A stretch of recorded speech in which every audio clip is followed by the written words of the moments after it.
അങ്ങനെ ഒരു കോൺഗ്രസ് പ്രവർത്തകൻ ഇല്ല. അങ്ങനെ ഉണ്ടെന്നുണ്ടെങ്കിൽ നിങ്ങൾ ആ കോൺഗ്രസ് പ്രവർത്തകന്റെ വിവരങ്ങൾ, അയാൾ പരിപാടിയിൽ പങ്കെടുത്ത ചിത്രങ്ങളോ എന്തെങ്കിലുമൊക്കെ നിങ്ങൾ പുറത്തുവിടുന്നേ. ഞാൻ ആധികാരികമായി പറയുന്നു, എന്തിയാ നിങ്ങൾക്ക് ഇത്ര മടി? എന്താ? ഇയാൾ കോൺഗ്രസ് പ്രവർത്തകനല്ല. ഇയാളുടെ ഏതെങ്കിലും ബന്ധു കോൺഗ്രസ്സുകാരനാണെന്ന് ഓർത്ത് ഇയാൾ കോൺഗ്രസ് പ്രവർത്തകനാവണമെന്നുണ്ടോ? ഇയാൾ കോൺഗ്രസ് പ്രവർത്തകനല്ല. ഇയാൾ അവിടെ സ്പിരിറ്റ് കച്ചവടം ചെയ്യുന്നത് CPM-ന്റെ LC മെമ്പറായ ശ്രീധരനുമായി ചേർന്നാണ്. ഇയാൾ സ്പിരിറ്റ് കച്ചവടം ചെയ്യുന്നത് അവിടുത്തെ പഞ്ചായത്ത് മെമ്പറായ മഹാലിംഗവുമായി ചേർന്നാണ്. നിങ്ങൾ ഇവരുടെ ഫോൺ രേഖ പുറത്തുവിടുന്നത് എന്താ നിങ്ങൾക്ക് ബുദ്ധിമുട്ട്?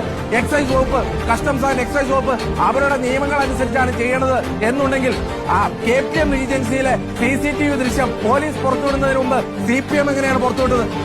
CPM-ന് എന്ത് നിയമപ്രകാരമുള്ള എന്ത് കപ്പാസിറ്റി ഉണ്ട് ആ CCTV ദൃശ്യം പുറത്തുവിടാൻ? ആ CCTV ദൃശ്യം പുറത്തു വന്നുകൊണ്ട് ഞങ്ങൾക്ക് ഉപകാരമാണ് ഉണ്ടായത്. അതുകൊണ്ട് നന്ദിയുണ്ട്. ആ കാര്യത്തിൽ CCTV പുറത്തു വന്നതിൽ ഞങ്ങൾക്ക് തടസ്സമൊന്നുമില്ല. പക്ഷേ ഈ വിഷയത്തിലും ആ ആത്മാർത്ഥത ഒന്ന് കാണിക്കും സാർ. ഈ മുരളിയുടെ ഫോൺ രേഖ പുറത്തുവിടും. ഈ മുരളിയുടെ ലാസ്റ്റ് ഒരാഴ്ചത്തെ ബാങ്ക് ട്രാൻസാക്ഷൻ പുറത്തുവിടൂ. അപ്പേ അറിയാം സാർ ആരാണ് ഈ സ്പിരിറ്റ് കൊണ്ടുവന്നതെന്ന്. ഈ സ്പിരിറ്റിന്റെ കറയിരിക്കുന്നത് CPM-ന്റെ തലയ്ക്കാണ്.